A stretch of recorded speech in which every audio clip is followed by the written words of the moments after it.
बिस्मिल्लाहिर्रहमानिर्रहीम। अस्सलाम वालेकुम स्टूडेंट्स। आज के लेक्चर में हम बात करेंगे the empire writes back, four models of post colonial writings. अब कौन कौन से मॉडल्स हैं पोस्ट कॉलोनियल राइटिंग्स के, उस पर बात करेंगे। द एम्पायर राइट्स बैक का मतलब क्या है, ये क्या है जिसके बारे में आज हम बात करने वाले हैं। तो साथ ही हमें ये जानने की ज़रूरत है कि पोस्ट कॉलोनियल राइटिंग किसे कहा जाता है। तो पोस्ट कॉलोनियल राइटिंग की एक शॉर्ट सी डेफिनेशन है जिसके ज़रिए से हम इसको समझ सकते हैं। Postcolonial writing examines the impact of colonization on language, culture, and identity. It explores how colonized societies use literature to reclaim their voices and express their unique experiences. Post colonial writing यानी वो literature होता है, वो writings होती हैं जो किसी भी कंट्री के आज़ाद होने के बाद लिखी जाती हैं। यानी कि जब कॉलोनाइजर्स कॉलोनियल रूल करने के बाद चले जाते हैं तो उसके बाद वो राइटिंग्स लिखी जाती हैं। ये राइटिंग्स देखती हैं कि जो कॉलोनाइजर्स हैं ये दूसरे जो हुक्मरान हैं जिनके कब्ज़े में उन्होंने अपनी लाइफ गुजारी है, एक अरसा गुजारा है, जिनके कब्ज़े में उनके तसल्लुत में रहे हैं, तो उन्होंने उनकी लैंग्वेज पर, उनकी कल्चर पर, उनकी आइडेंटिटी पर क्या असर डाला है, किस तरह से उन्होंने मुतासिर किया उनकी आइडेंटिटी को, उनके कल्चर को और उनकी लैंग्वेज को।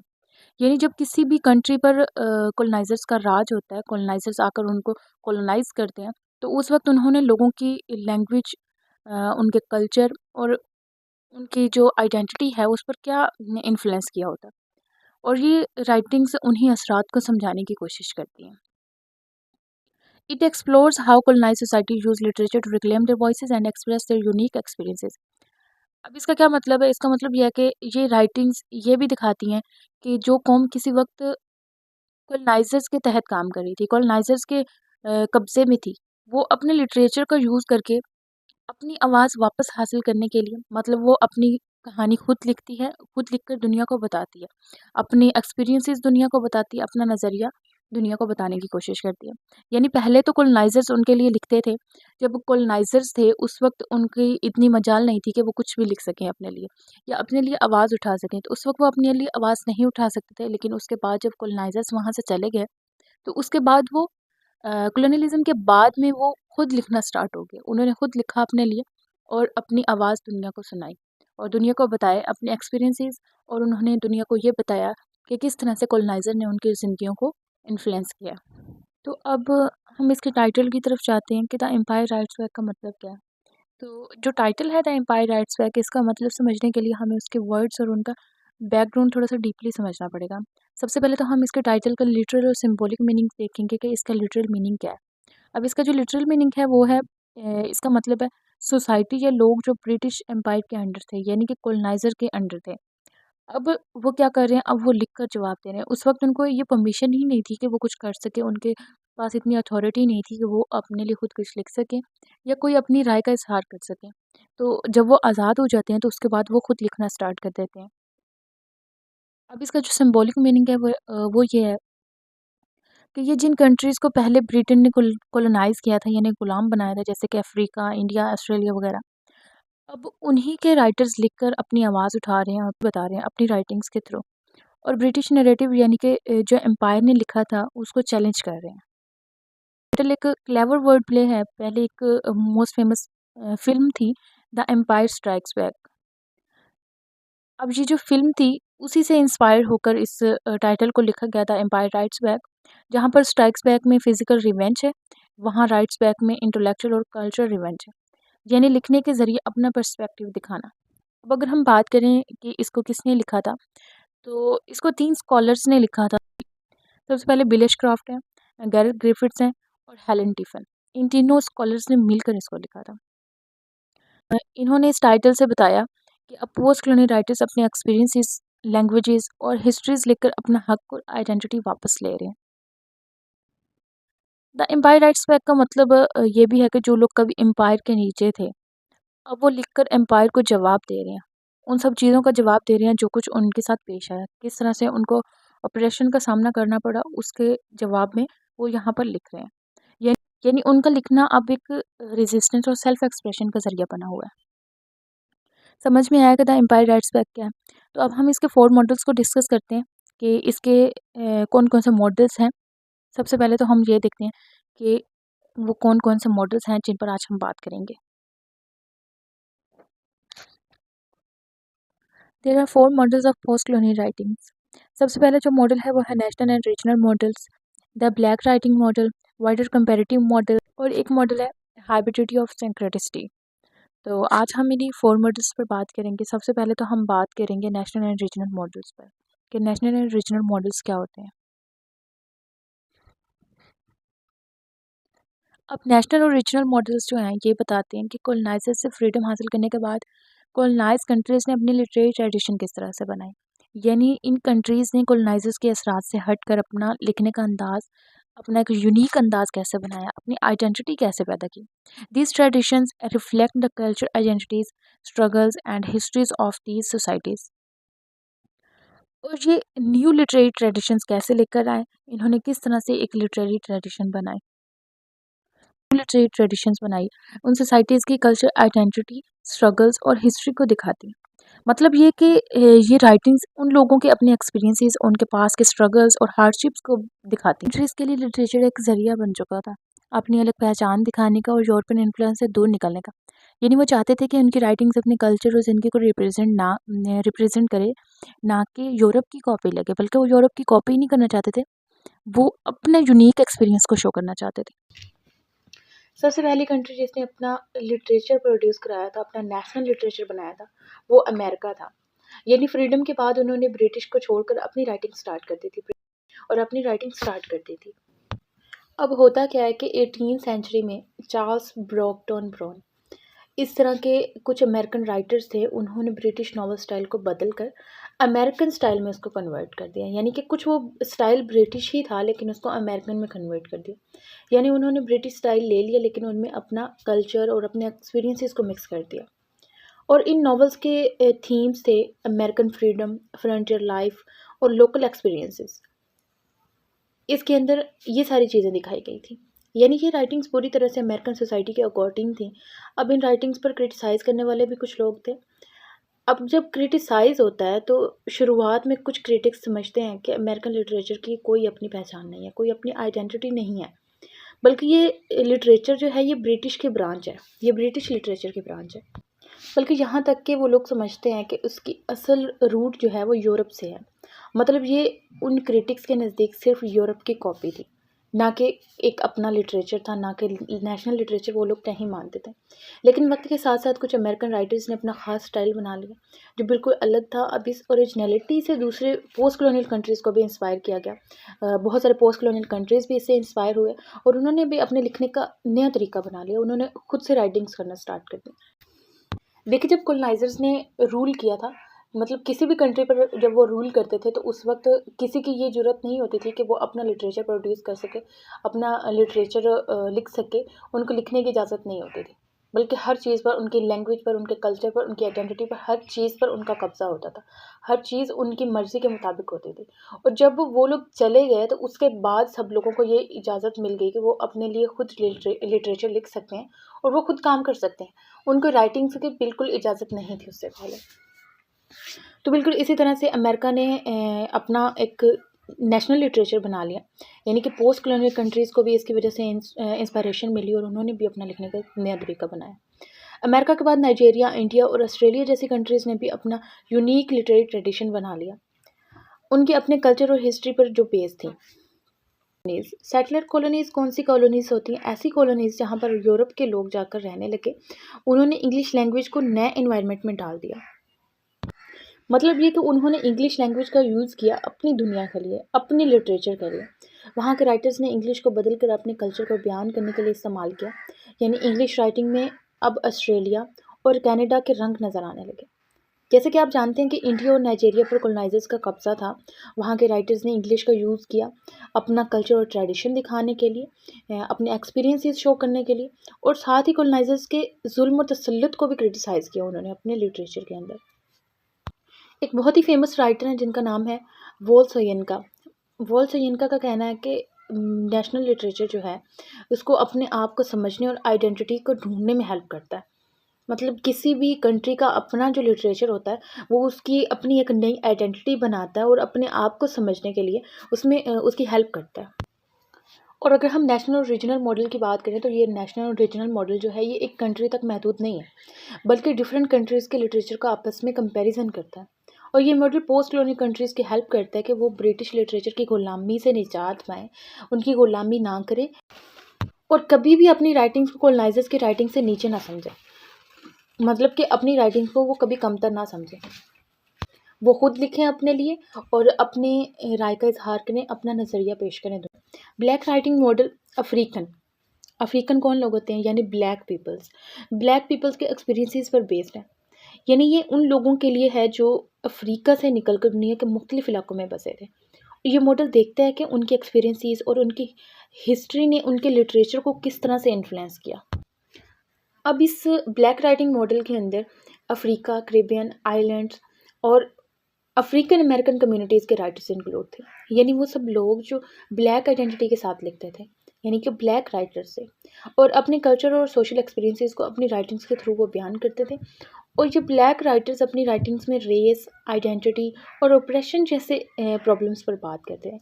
जैसा कि उनके साथ यही प्रॉब्लम्स पेश आते थे कि उनको रेस की बिना पर जज किया जाता था, उनकी आइडेंटिटी, ब्लैक आइडेंटिटी को उन्होंने लोग ब्लैक लोगों को बहुत ही कमतर समझते थे। जैसा कि शुरू से ऐसा होता आया कि ब्लैक लोगों को कमतर समझा जाता है, उनको निचले दर्जे का समझा जाता है, तो उनके साथ भी ऐसा होता था। इस तरह की वो प्रॉब्लम्स पर बात करते थे अपनी राइटिंग्स के अंदर। उनकी राइटिंग्स का मकसद होता था दुनिया को ये दिखाना कि उनके साथ सोसाइटी में कैसा बर्ताव किया जाता है और वो अपनी आइडेंटिटी को बनाने के लिए वो किस तरह से लड़ते हैं, उनको किस तरह की मुश्किलात का सामना है। अब उनकी राइटिंग अक्सर उन मुश्किलात और उन जंगों पर होती थी जो उन्होंने इकोनॉमिक और पॉलिटिकल जुल्म ज़्यादती के ख़िलाफ़ लड़ी थी। ये सब कॉलोनाइजेशन, स्लेवरी और सिस्टमिक रेसिज्म की वजह से पैदा होते हैं। ये मॉडल हमें ये दिखाता है कि ब्लैक लोग किस तरह से अपनी पहचान बनाने की कोशिश कर रहे थे और किस तरह से उन्होंने स्ट्रगल की, किस तरह से उन्होंने इतना वक्त लगाया अपनी आइडेंटिटी बनाने के लिए। उन्होंने पता, लेकिन जब वो लिखने लगे तो उन्होंने किस तरह से अपने एक्सपीरियंसेस को दिखाया दुनिया को और अपनी एक आइडेंटिटी, अलग एक लिटरेरी ट्रेडिशन बनाने की कोशिश की उन्होंने। अगर हम इस मॉडल पर बात करें तो बहुत ही ज़्यादा लंबी बात हम कर सकते हैं इसके ऊपर। ये एक ब्रॉड मॉडल है और इसके ऊपर जितनी डिटेल से बात की जाए कम है। तो इसकी डिटेल इन्फो अगर हम देखने लगें तो बहुत ज़्यादा लंबी वीडियो हो सकती है, इसलिए हम बेसिक इन्फॉर्मेशन देख चुके हैं कि ये मॉडल किस बारे में बात करता है। तो ये मॉडल जो है ये ब्लैक पीपल्स के हकूक़ के बारे में बात करता है। ये मॉडल दिखाता है कि ब्लैक पीपल जो हैं उन्होंने किस तरह से आवाज़ उठाई अपने हकूक़ के लिए, किस तरह से उन्होंने अपनी एक पहचान बनाई। तो अब हम बात करते हैं वाइडर कंपैरेटिव मॉडल्स पर। वाइडर कंपैरेटिव मॉडल्स क्या होते हैं? अब वाइडर कंपैरेटिव मॉडल्स ये देखते हैं कि दुनिया के मुख्तलिफ रीजन्स ने कॉलोनाइजेशन के बाद किस तरह से लिटरेरी स्टाइल और थीम्स को डेवलप किया। यानी हर रीजन ने अपने एक्सपीरियंसेस के अकॉर्डिंग राइटिंग को नया रंग दिया और पहचान बनाई। यानी कि जो तजुर्बात उनके थे कॉलोनाइजर्स के दौर में, उन्होंने जो मुश्किलात, जो प्रॉब्लम्स उन्होंने फेस किए, उन सब चीज़ों के अकॉर्डिंग उन्होंने बात की अपने लिटरेचर के अंदर। ये मॉडल ये समझता है कि जो कभी कॉलोनाइजर्स के तहत थी, जो कौमें कभी कॉलोनाइजर्स के तहत थी, उन्होंने लिटरेचर का यूज़ किस तरह से किया अपनी पहचान के लिए। यानी राइटिंग्स के थ्रू उन्होंने बताया कि वो कौन है और उनका पास्ट कैसा था, माजी में उनके साथ क्या कुछ होता रहा। अब यहाँ पर एक और मसला भी था, वो ये था कि इन सारी पोस्ट कॉलोनियल राइटिंग्स को किस नाम से पुकारा जाए ताकि सब कल्चर्स को इज़्ज़त के साथ ज़िक्र किया जाए, सब कल्चर्स का इज़्ज़त के साथ ज़िक्र किया जाए। शुरू में कुछ लोगों ने अलग अलग नेम सजेस्ट किए, जैसे टेरेंगलिया और कॉमनवेल्थ लिटरेचर, लेकिन इन दोनों टर्म्स में कुछ लिमिटेशंस थी, यानी कि मुकम्मल तौर पर ये ठीक नहीं थी। कॉमनवेल्थ ने कंट्रीज़ को सिर्फ इस बुनियाद पर जोड़ा कि वो ब्रिटिश कॉमनवेल्थ का हिस्सा हैं, चाहे पहले थे या फिर अब हैं। लेकिन इस अप्रोच ने हर कंट्री की अपने कल्चर और हिस्टोरिकल डिफरेंसेस को नज़रअंदाज किया, सबको एक ही कैटेगरी में डाल दिया। और भी बहुत सारी टर्म्स मुतारिफ़ कराई गई थी, जैसे कि थर्ड वर्ल्ड लिटरेचर और न्यू लिटरेचर, ये भी रिजेक्ट हो गए और आखिरकार फ़ैसला ये हुआ कि पोस्ट कॉलोनियल लिटरेचर इसका नाम रखना चाहिए। पोस्ट कॉलोनियल लिटरेचर इसका नाम रख दिया गया। Post colonial literature often include similar themes such as freedom, identity, culture and operation. और ये सारे थीम्स थे पोस्ट कॉलोनियल राइटिंग्स के। आप अक्सर देखते हैं, आपने पोस्ट कॉलोनियल लिटरेचर अगर पढ़ा है तो उसके अंदर आपको यही थीम्स मिलेंगे। अब हम बात करेंगे मॉडल्स ऑफ हाइब्रिडिटी एंड सिंक्रेटिसिटी पर। तो ये मॉडल ये समझाते हैं कि पोस्ट कॉलोनियल सोसाइटी जो कभी कॉलोनाइजर्स के कब्जे में थी, किस तरह से अपना लोकल कॉलोनी ट्रेडिशन को मिलाकर एक न्यू कल्चर बनाती हैं।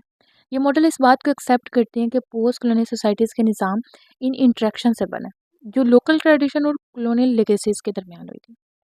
अब इस हाइब्रिडिटी यानी दो कल्चर्स का मिक्स होना एक नई और अनोखी कल्चर आइडेंटिटी को पैदा करता है।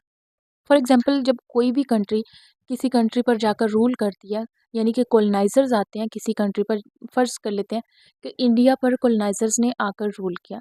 जब कॉलोनाइजर्स वहाँ पर आए तो उनकी लैंग्वेज इंग्लिश थी, जबकि जो इंडियन थे उनकी लैंग्वेज ये नहीं थी। लेकिन जब वो कॉलोनाइजर्स का कब्ज़ा ख़त्म हो गया, कॉलोनाइजर्स के तसल्लुत से आज़ाद हो गया इंडिया, तो फिर वो अपना कल्चर, अपनी लैंग्वेज, वो सारी चीज़ें वहीं पर छोड़ कर गए। बहुत सारी चीज़ें ऐसी हैं जो पिक कर ली थी इंडिया वालों ने। अब वहाँ से वो लोग चले जाते हैं तो उनके जाने के बाद भी वो कल्चर उनका वहीं पर रह जाता है। तो उस कल्चर को इंडिया वाले क्या कर रहे हैं, वो मिक्स कर रहे हैं। मतलब बरसगीर के अंदर जो कल्चर उन्होंने छोड़ा था अंग्रेज़ों ने, वो कल्चर आपस में मिक्स करके किया जा रहा है। जब वो कल्चर आपस में मिक्स हो जाता है, मिक्स होने के बाद एक नई कल्चर आइडेंटिटी बनती है, एक अनोखी कल्चर आइडेंटिटी बनती है। तो उसको कहते हैं हाइब्रिडिटी, यानी कि मिक्स करना, दो कल्चर्स को आपस में मिक्स करना, उसे कहते हैं हाइब्रिडिटी। ये मॉडल बात करता है हाइब्रिडिटी पर। उन आइडियाज़ को समझाने में कुछ इंपॉर्टेंट स्कॉलर्स भी थे, जैसे कि होमी के Bhabha, Wilson Harris, Edward Brathwaite. इन्होंने बहुत ज़्यादा इंपॉर्टेंट रोल प्ले किया है इन आइडियाज़ को समझाने में। तो जो हाइब्रिडिटी है ना, हाइब्रिडिटी का कॉन्सेप्ट दिया था होमी के भाभा ने। होमी के भाभा ने और भी कुछ कॉन्सेप्ट्स दिए थे, एम्बिवेलेंस का कॉन्सेप्ट और थर्ड स्पेस, ये होमी के भाभा ने ही दिया था। और जो हाइब्रिडिटी है, जिसका मतलब है कॉलोनाइज़र और कॉलोनाइज्ड के दरमियान मिक्सिंग ऑफ कल्चर आइडेंटिटीज़, यानी कि कल्चर आइडेंटिटीज़ को मिक्स करना। कुछ कल्चर आइडेंटिटीज़ कॉलोनाइज़र्स ने कॉलोनाइज़ कंट्रीज़ से ले ली, और कुछ कॉलोनाइज़ कंट्रीज़ ने कॉलोनाइज़र्स से ले ली। तो ये जो मिली-जुली आइडेंटिटीज़ होती हैं, यानी मिक्स आइडेंटिटीज़ होती हैं, ये कॉलोनियल कल्चर की ताकत को चैलेंज करती हैं, क्योंकि इस प्रोसेस से न्यू कल्चर फॉर्म्स पैदा होती हैं। इससे न्यू कल्चर पैदा होता है, न्यू कल्चर आइडेंटिटीज़ पैदा होती हैं। हाइब्रिडिटी ये दिखाता है कि कॉलोनियल रूल के दौर में डिफरेंट कल्चर एक साथ रहते थे और एक दूसरे पर इन्फ्लुएंस करते थे, एक दूसरे पर असर डालते थे। जिस तरह से एक छोटे बच्चे को स्कूल में भेजा जाता है, तो वो स्कूल के हर माहौल को पिक करता है। वहाँ पर जो क्वाइट, जो उसूल, जो डिसिप्लिन, जो प्रिंसिपल्स उसको सिखाए जाते हैं, वो सारी चीज़ों को कॉपी कर लेता है। बिल्कुल उसी तरह से जो कॉलोनाइज़ कंट्रीज़ हैं, उन्होंने कॉलोनाइज़र्स की कॉपी कर ली थी। कॉलोनाइज़र्स के बहुत सारे कल्चर को, कॉलोनाइज़र्स की लैंग्वेज को, उनके तौर तरीकों को उन्होंने कॉपी कर लिया था, और कॉपी करके अपने कल्चर के अंदर उसको मिक्स कर दिया था। और ये एक मिक्स और इंटरेक्शन की,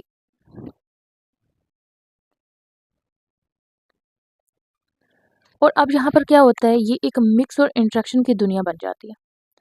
अब हम बात करते हैं सिंक्रेटिसिटी पर। सिंक्रेटिसिटी क्या है?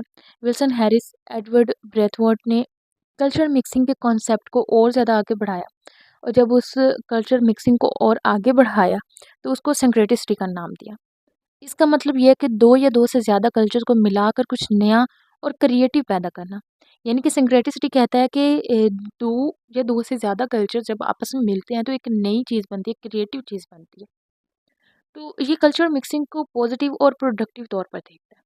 ये कहता है कि ये बिल्कुल ठीक है, बल्कि एक नई चीज़ को प्रोड्यूस करता है, एक नई चीज़ ने पैदा करता है। ये कॉन्सेप्ट मानता है कि कॉलोनाइज़ेशन ने बहुत दुःख दिए हैं, बहुत सारी तकलीफ़ दी हैं, और साथ ही ये भी उनका कहना था कि हाइब्रिड आइडेंटिटी से नई क्रिएटिविटी, हिम्मत और सोच पैदा होती है।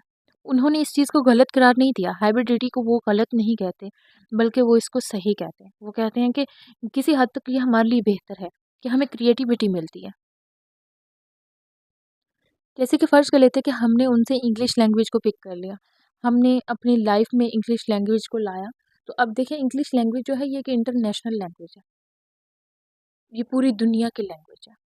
तो अब इस लैंग्वेज का हमें बहुत सारे फ़ायदे भी हैं कि हम दुनिया के साथ इंटरेक्ट कर सकते हैं, हम उनके साथ बातचीत कर सकते हैं। इससे हम अपने आइडियाज़ और एक्सपीरियंसेस को एक्सचेंज कर सकते हैं और बहुत सारे फ़ायदे उन्होंने बताए कि सिंक्रेटिसिटी के होते हैं।